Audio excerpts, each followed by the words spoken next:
Welcome back to Just Giants with Grump and the Cranky Fan, the best damn podcast for the best damn football team. I am your host, the Football Grump. With me, as always, is Mike, the professional Cranky Fan. And business casual day, my man. What's going on? So welcome back. We're fresh off of another episode of Hard Knocks. So we're going to lead off with that. We're going to talk about that quite a bit. We're going to continue our season predictions, our pen and pencils exercise, which is a fan and staff favorite. And how are you doing? How's it going over there? Well, first of all, fuck you, all your Yankee fans, as my Rays beat you tonight. This is recording this on Tuesday, so take that. I am tonight in Lancaster, Pennsylvania, so here for work. It's kind of the exact opposite of New York City, Grump. When I was driving out here today, and there's a slow 2-lane road going through a farm area, and all of a sudden there was a little bit of a traffic jam. And the cause of the traffic jam was, yes, a horse and buggy. You got it. Oh. So pretty fascinating to be 2.5 hours away from, the biggest city in the Western Hemisphere. Well, that's not true. Biggest city in the country, and you go to a place where they think it's 1863. So interesting. It is interesting. It's nice not people. Nice people here, though. It's actually, I don't know. It's not a bad place to be. Like it gets like a bad reputation because of electricity and that, but it's peaceful. It's not bad. Like it's the kind of place as a teenager I would have made fun of, but as an adult, it's like, it's not so bad out there. It's kind of nice. You're not a Hershey Park guy, but you're not far from Hershey Park. I like Hershey bars, but I don't like rides. So, yeah. There are plenty of there's tons of candy there. There's a whole store of candy, but for those not knowing, Cranky Fan is cranky all over. Can't even enjoy a theme park. I hate that shit. Before we get into the Hard Knocks episode, which we both literally just watched and shut off about 10-15 minutes ago, want to give a thanks again, and this is probably this should just be like a biennial, twice a year. We should probably thank Talkin' Giants for everything that they've done for us. They've recently had episode 740, which was talks with Giants content creators, in which we were all part of, one of the groups featured. And it is very funny to me to ever be on that channel. No matter how many times we're on there or I'm on there, it still feels shocking. Weird, right? Yeah, I mean, first of all, biannually doesn't make any sense. I think it's more like bi-minutely. Okay. We should be thanking them.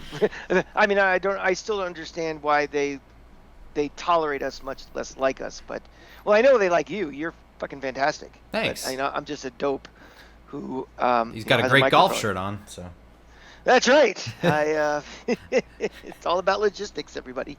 No, I mean we really do appreciate it. Not only that, they've become good friends of ours as well. Besides on the just talking Giants, no pun intended, but they are really great guys. So if you're listening to us and not them, you probably have a problem. You should go immediately subscribe to them on YouTube for sure, and whatever you get your your favorite podcasts from.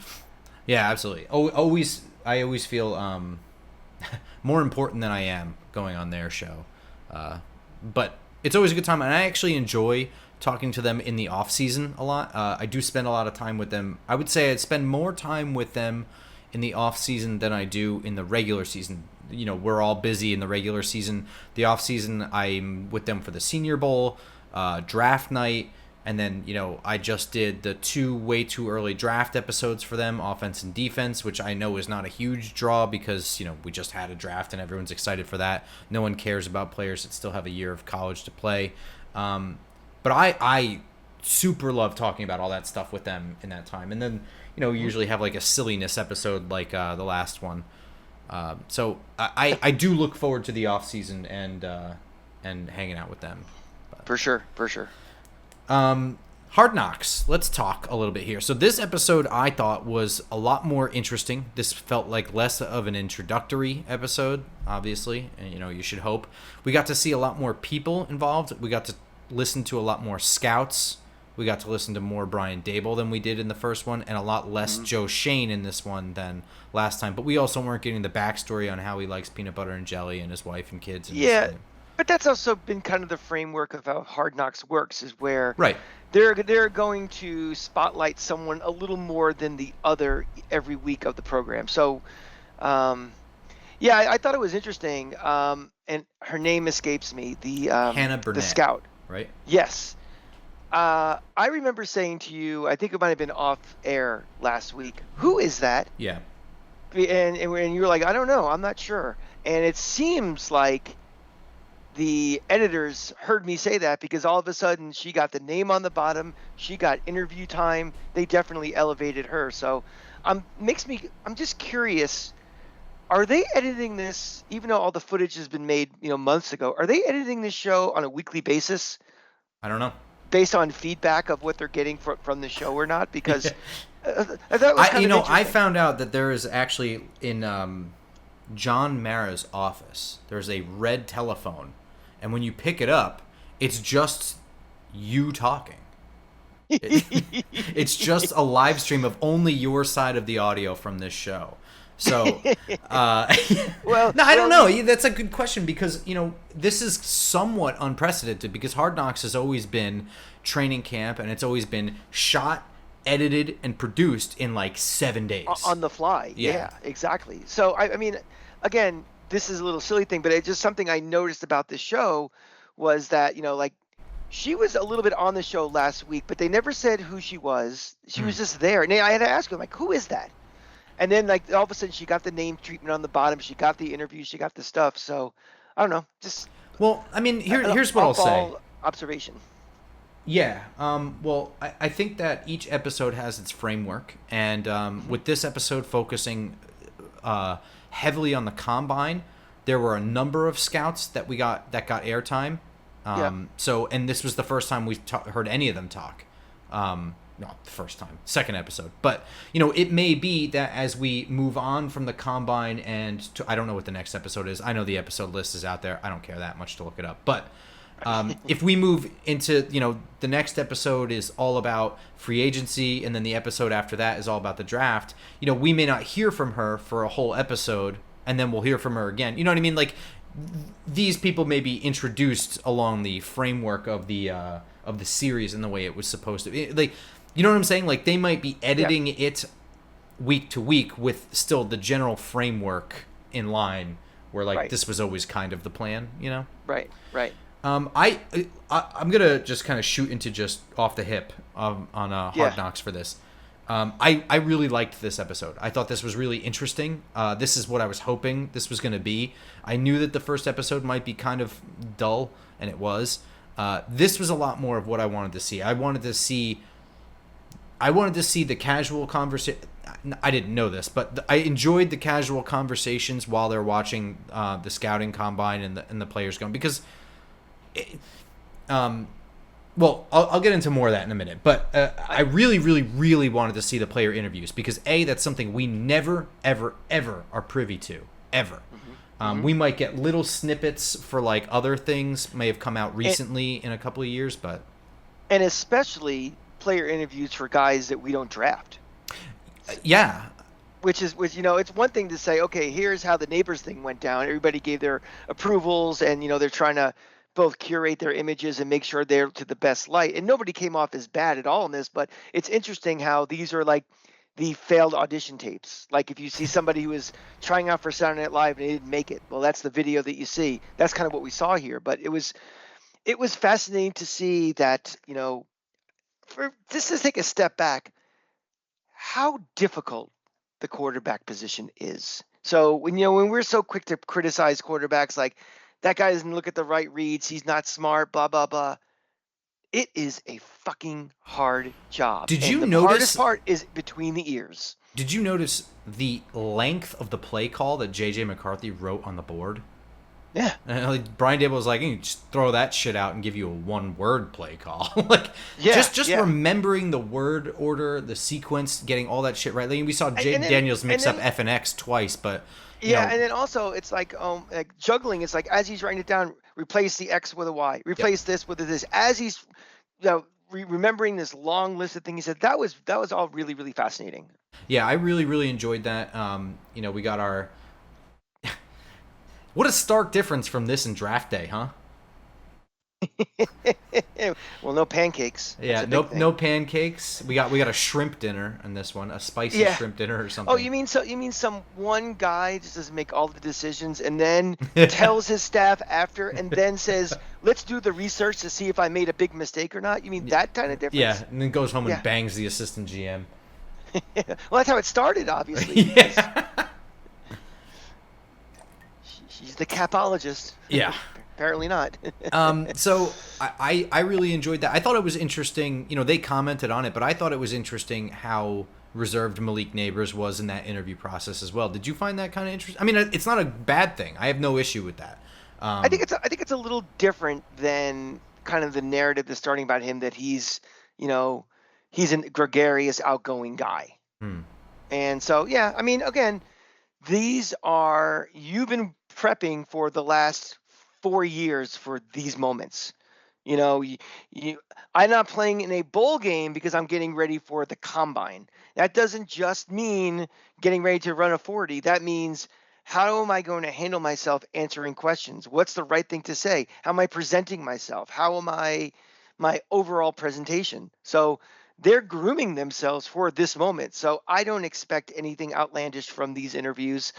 Um, this show to me, Grump, is very fascinating because there's a very fine line in my head of this episode, this show, we know what happened already. We know how it ends, and I at one side of the coin, information that doesn't matter anymore, I don't really care about. Like, for example, in last week's episode, we went through like, well, here's 5 running backs that we could potentially pick, and I was like, well, I don't care about those guys. We didn't take them. But in this episode, even though they're interviewing JJ McCarthy, it's like I am fascinated by our coaches and what is their mindset? What is their methodology? How are they thinking as they're interviewing these guys? So yeah, we didn't draft McCarthy, but all right, now I know what makes these guys tick. Now I know what they're looking for. I did think it was one little bit was funny during the interview where Dable said like handling pressure and handling is like you got to learn how to harness it. And I think it was Shane kind of grabbed him and gave him a little shake, like, yeah, buddy.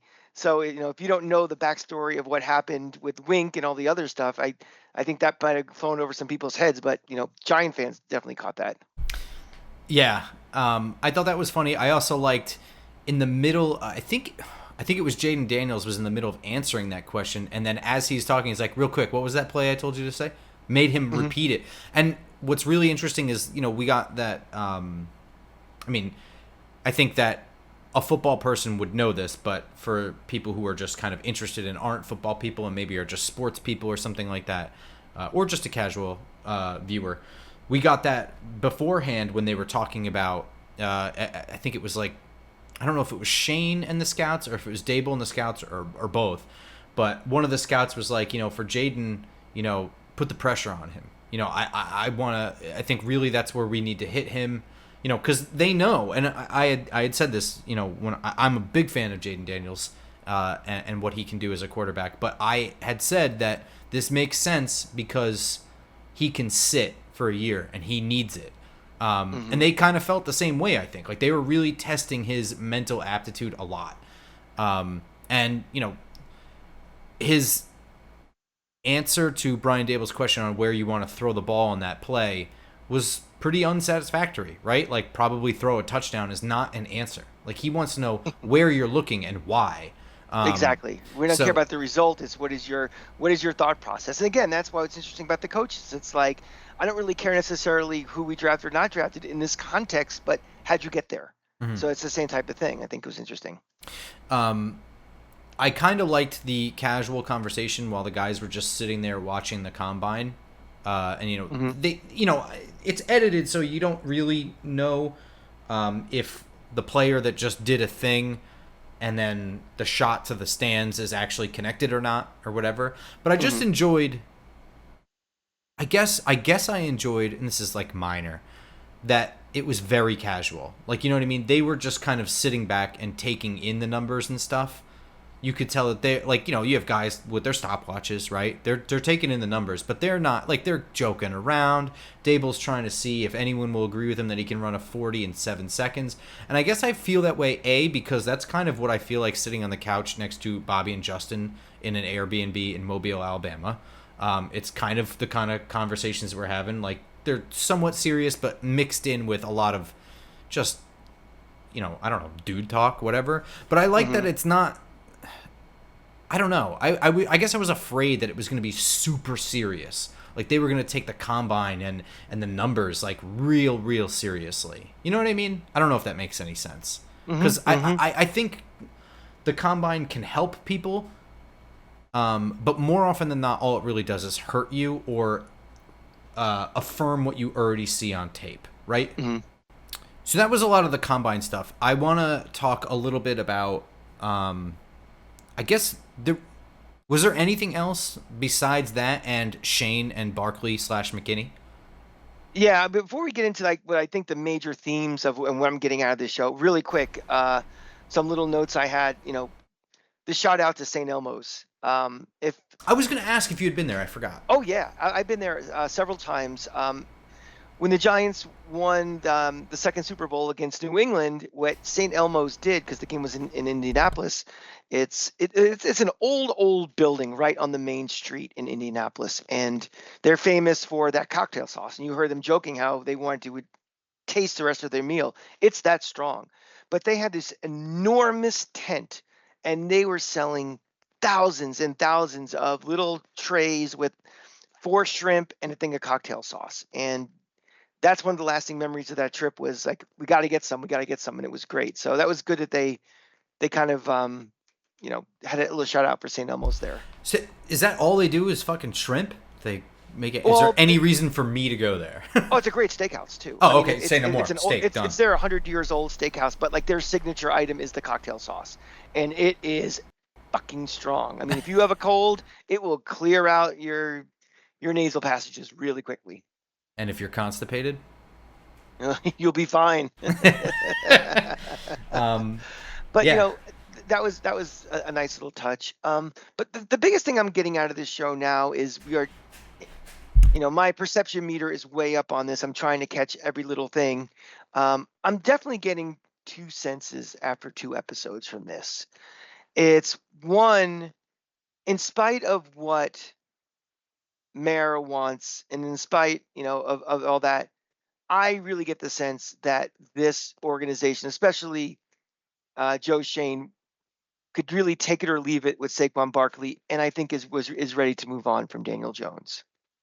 Is that your kind of take just from watching this? And we can go into some of the examples, as we're going, but I'm definitely getting that sense. And again, this is a show that they get final editorial cut, and they get to frame it how they want.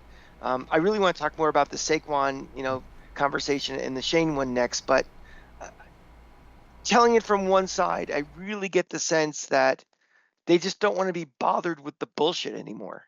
Yeah, so that's kind of let's hold off on the Daniel Jones part because I think that one's more interesting, and I do want to see more before I necessarily agree with you.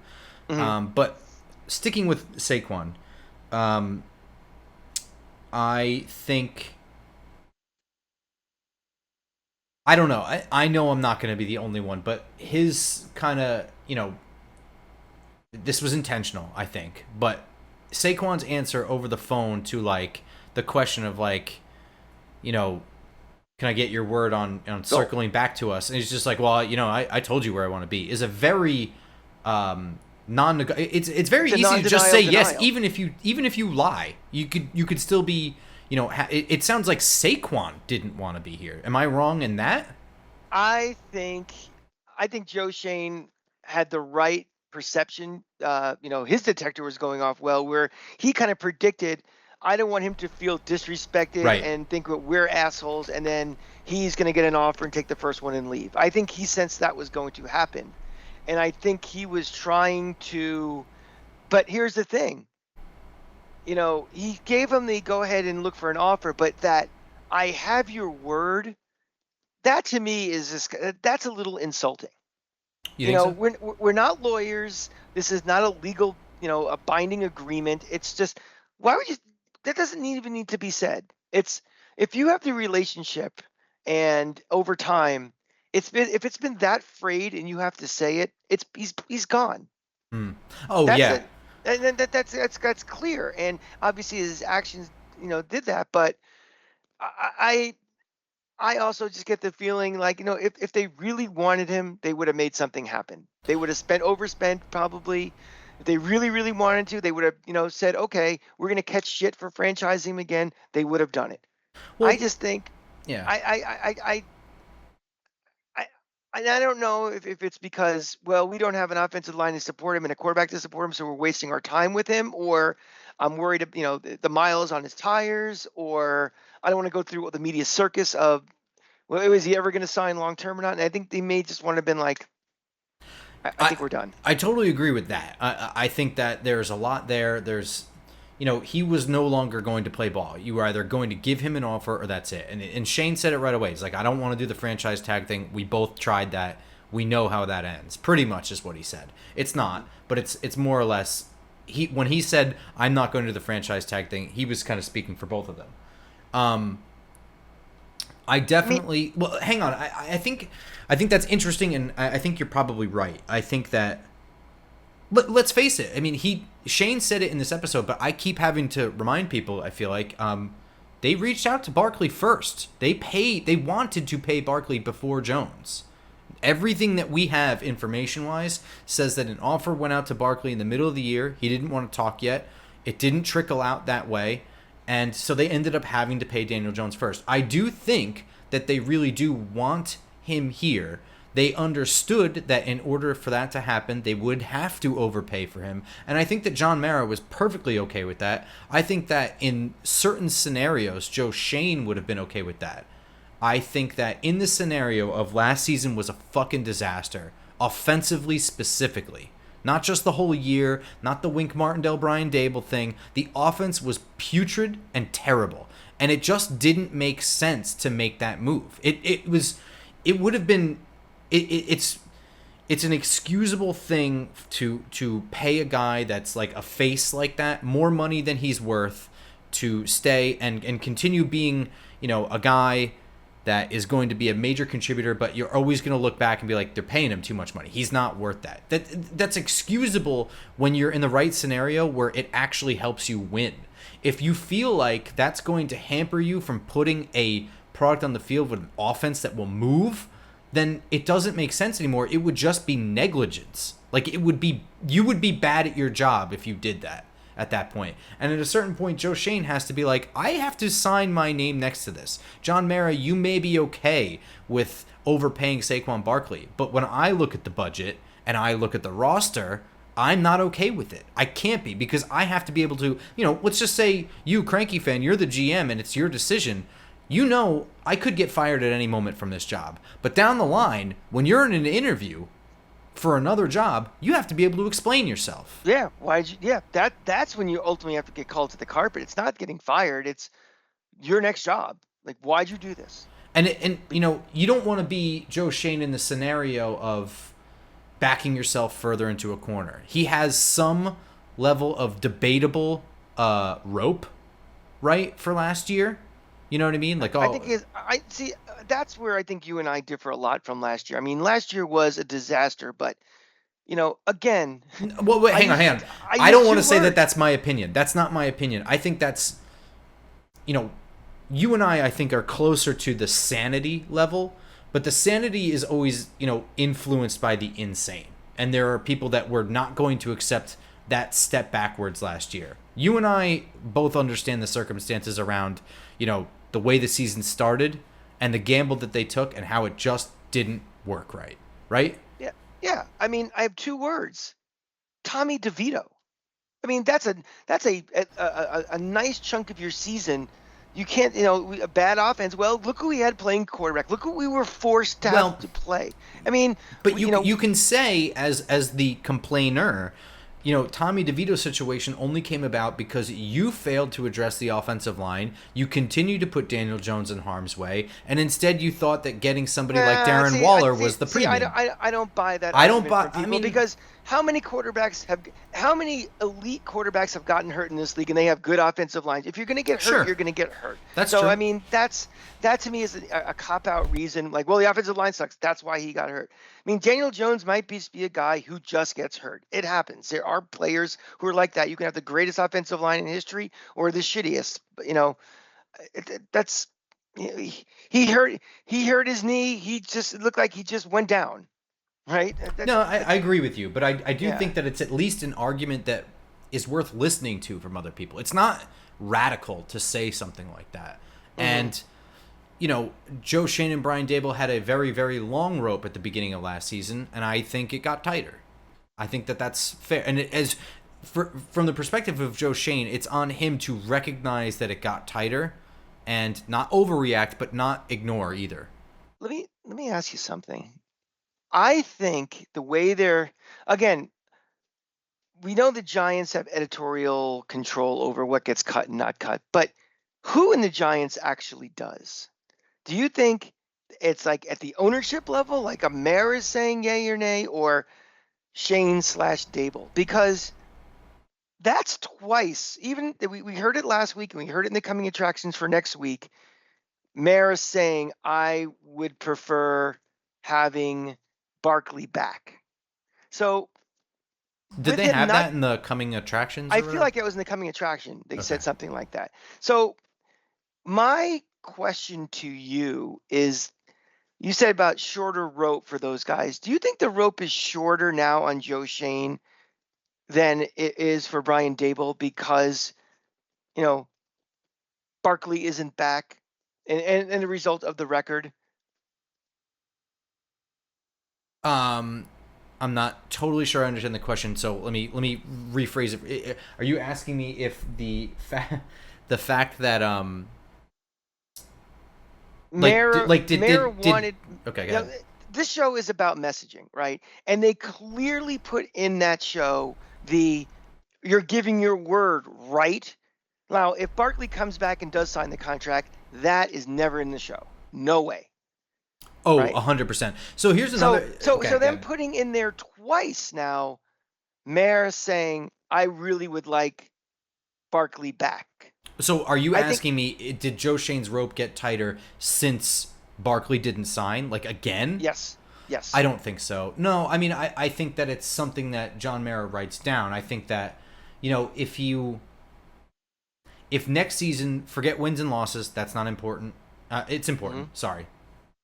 It's how you look. That's not that. Yeah. If Devin Singletary works out to have similar numbers or better numbers than Barkley had, in the last 2 years. Let's forget last year and compare it to this successful season. Factoring in his availability from that, obviously. Sure. Yeah. If the numbers start looking right, the offense looks okay. I think that wins and losses, never mind them. John Mara is like, okay, all right, I should be listening to him. But if Barkley does incredibly well in Philadelphia, and not that this should have bearing, but I think it will. If Barkley does have really good time in Philadelphia, if Philadelphia continues to do well, and then this offense continues to struggle mightily, especially if the running back position is like, if we're talking about, well, we're going to have to fix the running back position in like December, then I think that, you go back to those notes and John Mara's like, I fucking told him not to do this. You know what I mean? I think it could be. I think that John Mara does have a little bit of, I don't think he's meddling, but I do think he has a bit of a temper, probably. Yeah. One thing that I think is interesting that's somewhat related to this, only because you mentioned the phone call and that teaser kind of line that they used, which the HBO was ready to use that shit. I was having an offline conversation with Wesley Westicles on Twitter. And we were just talking about, what is Brian Daboll's contribution to this series going to be? And I was like, look, he mentioned, he's like, there's no way he can talk about players. Like, he just can't. He can't give a good opinion or a bad opinion. He can't be seen as, saying anything about Barkley or McKinney. Like, he just can't. And I was like, you're absolutely right. But I think what we'll get is a lot of his process and his offensive philosophy stuff when he talks to the scouts. The prospects, and that's actually exactly what we got. This show is, I think, a real gamble for HBO because this show, for maximum effectiveness of being a good show or a bad show, is really about inside baseball for Giant fans. I mean, this is not a show for casuals. This is not, you don't have the personalities, you don't have, people that are famous, so a casual. Oh, like if you asked, I don't know, if I'm here in Lancaster, PA, and I went to the mall and I asked 100 people, who's the general manager of the Giants? Maybe two people know, three people. So this show really, for people like us, we're getting a lot out of it because we're looking into things that the vast majority of the people have no idea what they're looking at, and it's going way, way, way over their head. Brian Dable, to me, this is not about what is he saying. It's, again, those conversations with the interviews. It's like, how does he conduct himself? Right. What's his thought process? Is he an irrational person all the time, or just when he has a temper? How does he interact with his staff? How does he interact with his players? So it's not what he says, it's the how. And that to me is the most important thing that can happen with Brian Dable on this show. And again, the cameras are in the room, and there might be 3% self-awareness that they're there, that they may not be completely themselves, but so far we're getting a lot of things that feel like they forgot the cameras are there. Yeah, I think so. Like, do you think that Joe Shane was thinking about the cameras when he said to Saquon on the phone, "You give me a word, right?" I think that was a predetermined look. I'm not trying to connect dots that were literally right in front of my face, but right. For the record, they put them right in our face. In this very episode, they showed us Joe Shane getting ready 2 hours before a press conference for every possible on-the-fly question about all the sensitive subjects, and even have a guy being like, your body language is important too. You gotta remain like stoic, statuesque, answer like a professional. And every single coach, every single politician, well, yeah, almost every single politician, who knows anymore, but they go through this same prep work before right. You want your message to be nuanced. You want it to be prepackaged. You want it to not be a headline in tomorrow's paper unless you want it to be. So, absolutely. But I also think that they knew the cameras were rolling for this entire offseason, and so critical conversations like this where, the Giants and Saquon Barkley had a mini battle last offseason over fan affection. You know what I mean? Like, I don't know. Fan affection may not be the right thing, but like having fans choose sides. Information was released strategically last year. And I think that this was a strategic phone call. I think that was a line. He was trying to... I honestly think that phone call was not scripted, but I think that there were lines ready for Joe Shane to use that he knew he could have on camera. Did you find it interesting that his main pitch for enticement was the Ring of Honor? Come here to win championships, or come here and we'll make it worth your while money-wise, or we'll take care of you after football. It was the Ring of Honor? Yeah, I thought that was silly. One time mentioning it is something, but I think he said it like 4 times. Unless, they've been around Saquon a hell of a lot more than you and I have, and maybe that's what motivates him. Could be. Because he has said, this is where I want to be. I want to retire a Giant, and maybe that's horseshit, but maybe he really, really, really believes that. And he's, I mean, I don't know if I honestly believe it, because I think if he really, really, really, really wanted to be here, he would have. A $2 million haircut is not a big deal. Yeah. He would have called Joe Shane and said, the Eagles, the team I hate the most, if I want to be a Giant for life, offer me money. What are you going to do about it? Mm-hmm. So I just think that was just a bridge that was broken, and they wanted to have it documented that, hey, look, we did everything we could. Yeah, I honestly think that Saquon, when he cleared out his locker, had little to no intention of coming back here. I think that he was like, I'll come back at the price. End of story. Like, there was going to be no deals, no nothing. And he knew that the second they slapped the franchise tag on him last year. Correct. I think that bridge was on fire and maybe smoldering, ready for the little bit of weight to be put on it to crumble, with very, very little hope of crossing. Yep. Yeah, I absolutely think that. And it's interesting. I do think that there's a chance that Barkley could be enticed by something like the Ring of Honor, because I think that what we've seen in his time here is that he does like being liked. And winning is something, you can be Odell Beckham and go to the Rams halfway through the year, win a Super Bowl, tear your ACL. No one in Rams history is really going to remember you. No one's going to care. You're not going to be trot out there 6 years from now, 7 years from now, 10 years from now at a halftime thing. But here, even if you don't win, he had that chance to be, trotting out there with LT every year. At one game. I mean, New York City has a whole list of athletes that never won a championship but are beloved forever. I mean, just go to a Knick game now and see how much John Starks and Patrick Ewing and Larry Johnson are all loved. Yeah. It's they never won it, but they are still treated like royalty because they are identified as Knicks and as New Yorkers. Lundqvist. And something? Yeah, Lundqvist, exactly. Take that. Yeah. You like that. Aaron Judge, but too soon. Yeah, but I don't know. I don't know how history is going to play out. I mean, if Saquon Barkley in the next 5 years has a decent but not great career, I guess he's going to go down as Saquon Barkley, New York Giant, retired today, right? Or I don't know. I mean, the odds are the back half of his career is not going to be as good as the front half of his career. You don't suddenly get healthier unless you're Barry Bonds and cheat. So I don't know. I think he will get. It's interesting because when Tiki Barber left, he immediately pissed off the fan base by talking bad about Eli Manning. Saquon Barkley leaves, pisses the fan base off by going to their biggest rival.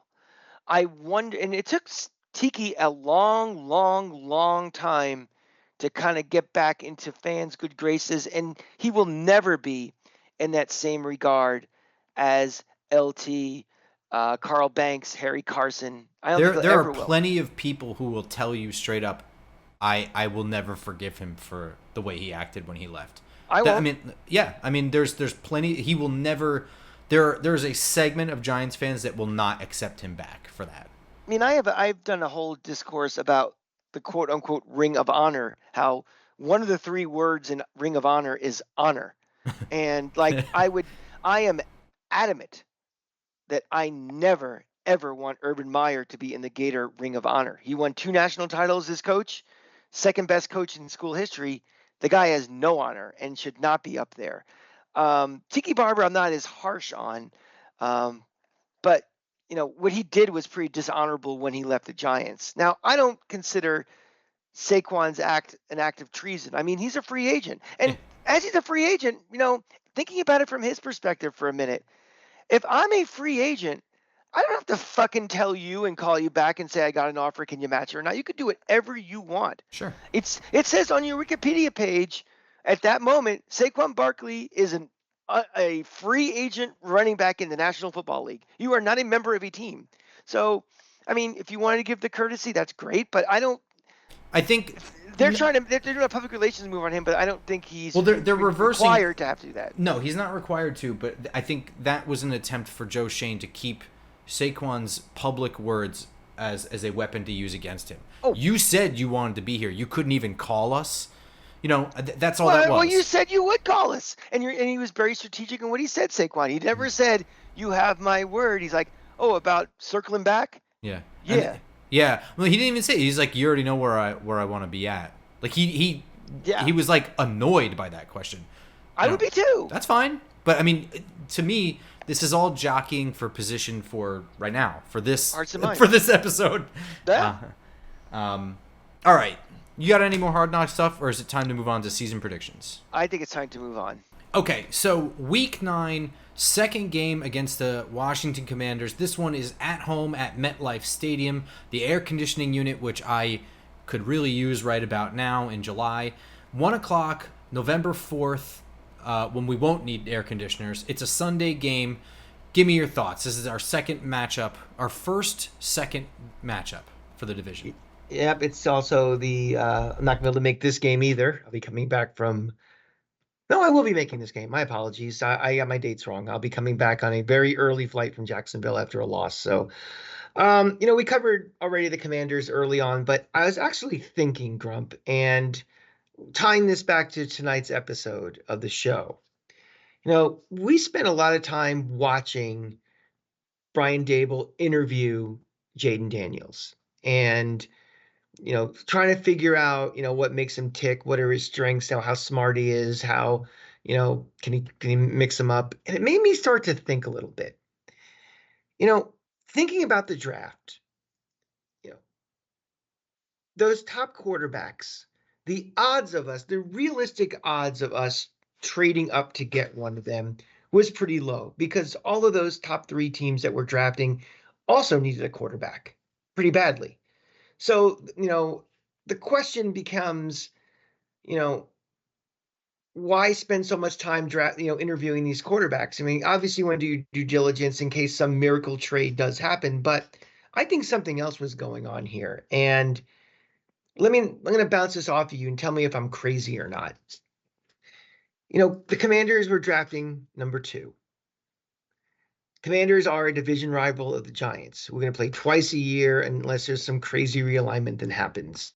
They are drafting most likely their franchise quarterback. Do you think that this was an opportunity for Brian Dable to look under the hood of who is going to be a direct division competitor to them for potentially the next dozen years to find out what makes them tick in a way they never will again?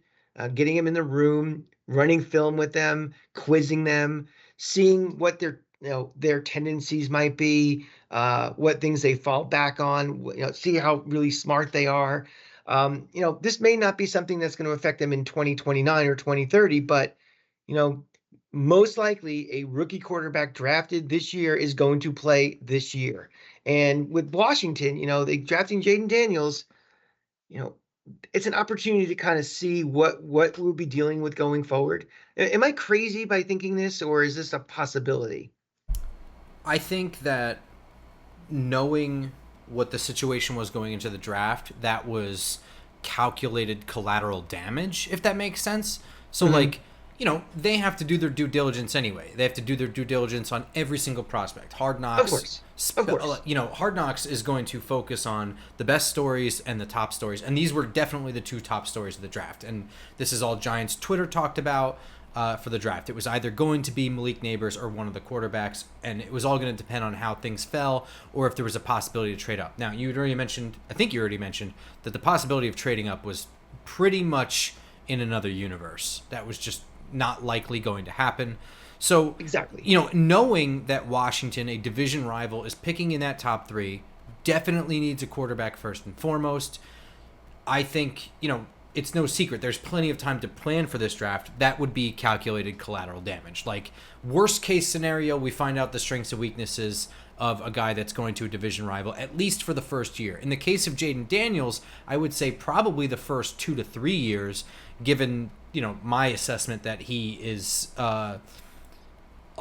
maybe a little mentally underdeveloped for the NFL game, and was going to need some time to develop. So I don't think it was a direct line of thinking, but I think it was definitely on the back burner. Like, well, of course. There's always this. Yeah, they didn't bring Jaden Daniels in to be like, okay, I think Washington's going to draft him. We're going to face him twice. The purpose of this meeting is to try to pick him apart. Right. I think it's one of those, oh, by the way, guys, we're doing our due diligence, but by the way, there's a good chance that one of these 3 guys we're going to be in an interview room with, we're going to be facing across the field, potentially for a long time. Let's see what makes them tick.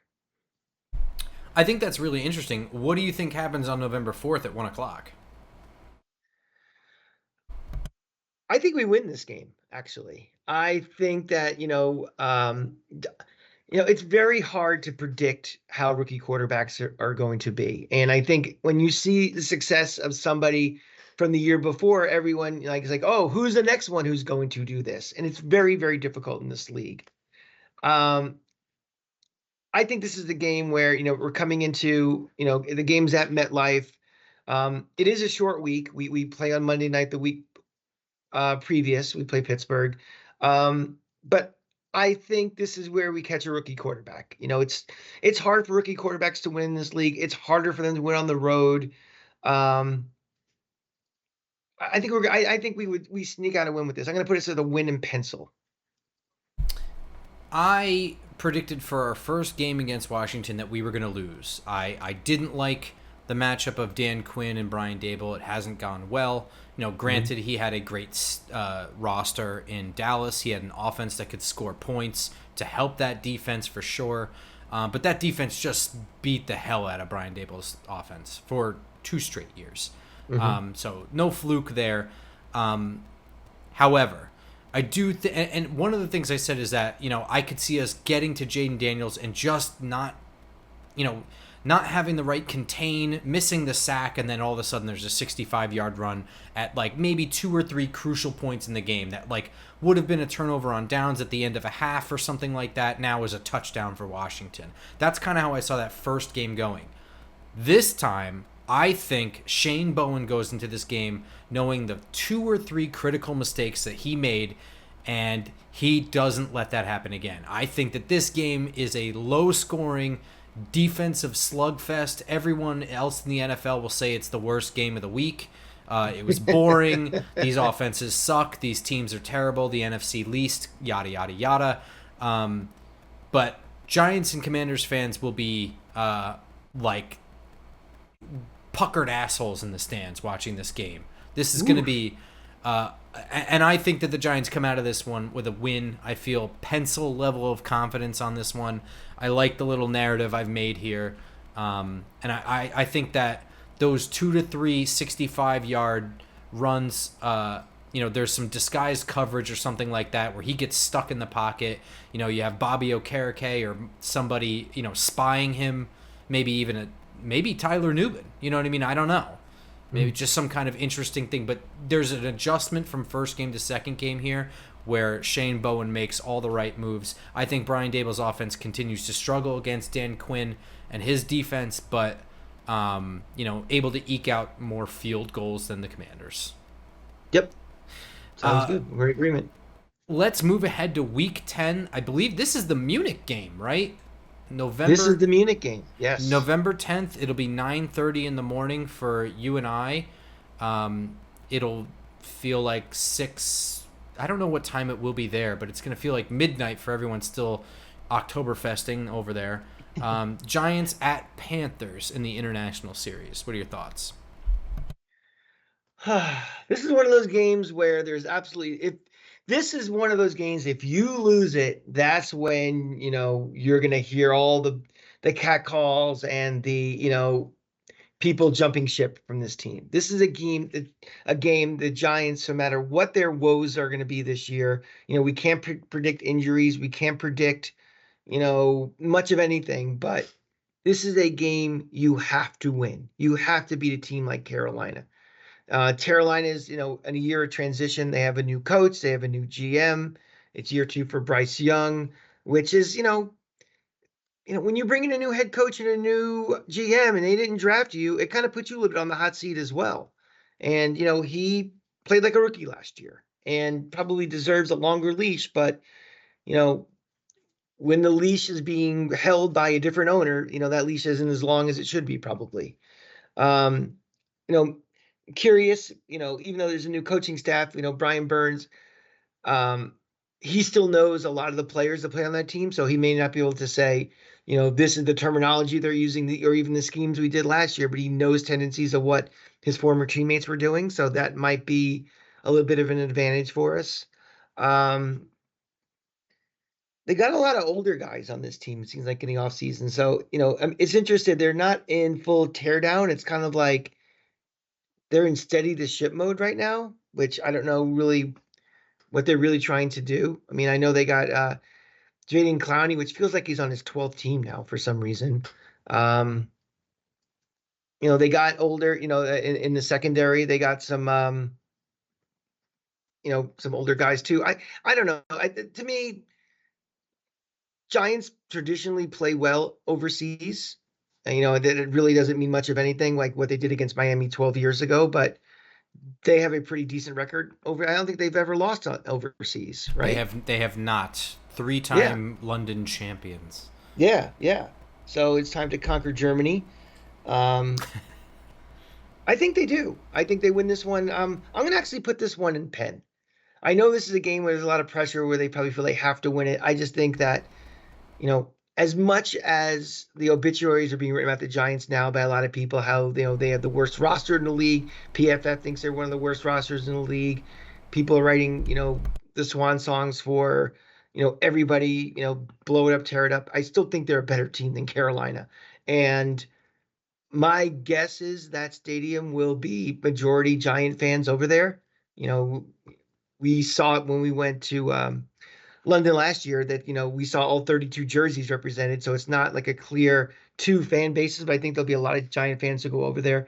I just it would be very shocking for me to lose to this Carolina team. I'm going to put this as probably my only win in pen for the whole year. I wholeheartedly agree. Last year, 2 years ago in London with Green Bay, that was the first time Green Bay, which is a storied franchise with huge amounts of fans in all places of the country, it was the first time they were in London. So they were pretty heavily represented there. But I think in the past 2 years, past two instances of the Giants playing overseas against the Rams and the Dolphins, I don't think it was very split that way. I think it Oh, was I know mostly it. Giants fans. Yeah. I was at both of those games, and it was one of those, again, pretty. If you compare the fan bases of the two teams there, not the rest of the people that were just showing up, but just Giant fans and Dolphin fans, Giant fans and Rams fans, it was Like no 80-20, question. right? Exactly. Yeah, And and those have fan bases. The Dolphins have certainly, yeah. they have a bigger national fan base than they do local base, and I would venture to say probably the same about the Rams as well. Could be. I still think Miami probably more than the Rams, but Absolutely, yeah.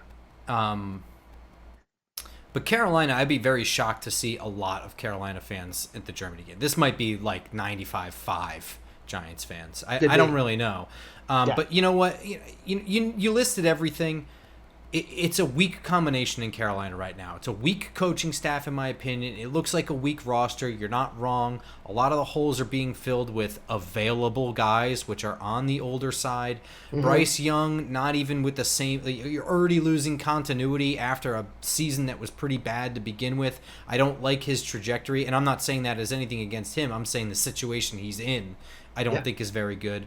Um, you know, They, I don't they, hate what they've done to the young guys they brought in, but it's so little right now with no, they feel Xavier like Leggett. they feel like an expansion team.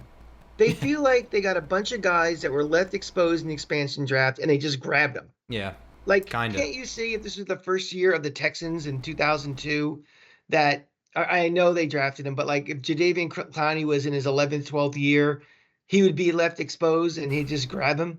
Oh yeah, Yeah. absolutely. And you already mentioned that the Giants have done traditionally pretty well overseas. Not that that matters, but I certainly think that it helps that Daniel Jones has already done the overseas thing. I This think whole coaching staff has. They've gone that's through. correct. Yeah. And this Not Panthers just team, Bryce Young having to do that shit, it's just more pressure for him. If all things were equal, I wouldn't even say it, but they're not. Well, it's not just the coaching staff and the players, a nice chunk of the players, but the support staff has. Sure. They, different city, different country, but they do research into like how many days you need to travel to get rid of jet lag and all those things. And the Giants have, we just did this 2 years ago, so that information is still relatively recent and fresh. When was the last time Carolina played I overseas? don't know if they ever have.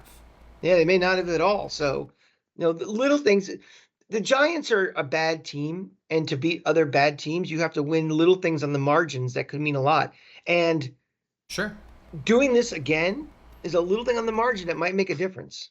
This is the pennest pen I'm going to write for this one. This one's a win. Sorry. There it is. Here's my pen. Week 11 is a bye week. Thankfully, this is a well-placed bye coming off of overseas game. I'm a big fan of that. Win in pencil. There you go. And then we'll shoot ahead to week 12, and that's where we're going to end this episode. This is the most important non-division game on the schedule. Not even close. Week 12 versus the Tampa Bay Bucks, the day after my birthday, November 24th at 1 o'clock, MetLife Stadium. Give me your thoughts. Kickoff for Thanksgiving week. I love it. Yeah, I'm not kidding. This is the biggest rival I have. That's not one of the obvious rivals that the Giants have. You all know bigger than New England, right? No, this is bigger than New England for me. That's what I thought. I mean, just I lived in the Tampa Bay area for a long time. A lot of my friends are Buck fans. I have to deal with those idiots all the time. So I have a vested interest in this game, probably more than any other, game. But this Tampa Bay team, I don't know what to think of Tampa Bay. It felt like they made this whole, when they got Tom Brady, made this whole run up just to, load up to win a Super Bowl, and they won the Super Bowl. My thought was that bringing in Tom Brady was an attractor enough to get other players in here so he can leave a team, in obviously much better shape than when he got there. They just seem like a team that doesn't exactly know what they want to do. Like, Baker Mayfield, they're in kind of the same situation that we were with Daniel Jones. It's like, well, he played good enough that you got to pay him. Like, you can't just let him walk. And what is your alternative? You're not drafting high enough to get your next franchise quarterback. So, they signed him to one of those deals. One of those deals kind of similar to the Giants. It's 1 year for 40, could be 2 years for 60, could be 3 years for $100 million. You said that Carolina's got a weak coaching staff. For some reason, they took the offensive coordinator from the Bucks, and I don't remember the Bucks offense lighting the world on fire last year. I remember a lot of at the beginning of the year, just insane Mike Evans catches. Yeah. Mike Evans, they did re-sign. I don't know. I mean, would it surprise me if the Bucks are, 4-12 or 10-6? Or 10-7? Nothing really surprised me with this team. I think a lot of it is, well, what is Baker Mayfield? Is Baker Mayfield really just Daniel Jones and pewter clothing? Or, I don't know. The one thing my takeaway from last year was they kicked Philly's ass in that playoff game last year. Do you remember? Yeah, I do. It wasn't they got lucky and they beat them. They basically beat them into submission. Like, they were a team that quit. It's true, and I don't want to compare apples to oranges, but I don't think that it's a coincidence that, everyone was kind of beating the shit out of Philadelphia the last couple of weeks of the season. That's fair, but something. I don't want to. You're right. I don't want to wipe that away. Season, and it's another thing when it's the playoffs. There's no excuses in the playoffs. It's just You got whipped, and again, a lot of that may be on Philly, but you still have to whip their ass too at home. So that kind of to me, that's the biggest mystery team of the league for this year coming up, the Bucks. Those are the type of teams that we usually lose to when, we don't know what they are and they put their best effort forward. And I think that might be the case against us. I am having this as a loss in pencil, unfortunately, and I catch a lot of shit from a lot of people down south over it. Your assessment of the Bucks, I think, is pretty interesting, chronicling through the Tom Brady era and then out of it. That's pretty interesting. I thought that Baker Mayfield played very comfortably last year, and I don't know if that has to do with expectations or if that has to do with the offensive coordinator or just Mike Evans having a really, really good start to the year, whatever. But he played pretty well in that offense. When I look at this team, the weakest part of the roster to me still looks kind of like the secondary, but I think that just Todd Bowles in general, I'm not worried about their I'm pretty sure that's going to be a strong defense. That's you know what I mean? They'll be fine. It's pretty funny that, I'm on text chains with friends back home, and, I'm let's say they know the Giants are playing on Monday night or something, and I'm out doing whatever on a Sunday, afternoon, and I get on these nonstop things of like Todd Bowles is the worst coach ever. How is he still the coach? And I'm like, then I'll look and see they're up, Oh yeah. 14-7 or something. It's like, you know, do you guys know what good coaches are versus bad coaches? I mean, coaches don't play Todd Bowles games. is an uninspiring coach, but I Hmm. don't think that he's a mismanager. You know what I mean? Like No, not at when all. he's Not at not all. really good at damage control. Like a lot of the things that make you look bad, he's pretty bad at. You know what I Hmm. mean? Hmm. But when it comes to just football on the field, especially when you're just talking about defense, I have no problem with Todd Bowles. I think that Todd Bowles will coach an understaffed secondary. Vita Vea's. How long has Levante David been there? That can't go on forever. Even though I think Levante David's great, but Forever, it seems like he's been like I think he was there before, obviously before Brady, like way yeah, back. yeah. Yeah. Um, I'm not worried. Just when I look at the roster, like that's the weaker side, but that's the side I'm actually comfortable with. Like losing the offensive coordinator is pretty whack. That's not going to go well for them. But I really like the way they've beefed up the offense. It's a good offensive line. Hmm. All of this here it's a good offensive line. I still think it's a competent defense. You've got a strong defensive head coach. This It's feels like a loss in Penn, but it's interesting. Also, like they haven't had a good running game in a while. yeah, For having that and they did offensive that thing line, where they had like 6 running backs that yeah, were but none all of them like are pretty really good. any good. They were all highly touted. None of them did anything. Yeah, Not none of them really. are really. They had really no running game to speak of. I But yeah, mean, but I think with like Graham Barton now, I like and Cody Mock like especially that duo in the middle. I think is going to help with their run game a lot. mhm. I like their O line. I'm a little jealous of the O line. Oh yeah. Oh, I'm not making this as how we say that running backs are under or don't overvalue running backs. But I think this is a case where they actually could use a pretty good running back to go behind that offensive line, to go behind a competent quarterback, to go behind a superstar receiver. Like So maybe they should spend a little bit for a running back. Maybe they should have been the Saquon stakes. I mean, that would have been a perfect landing for him. I like what they've done with what they have in terms of offseason assets. This feels like a loss in Penn. However, it's my birthday, so I'm calling this a win in Penn also.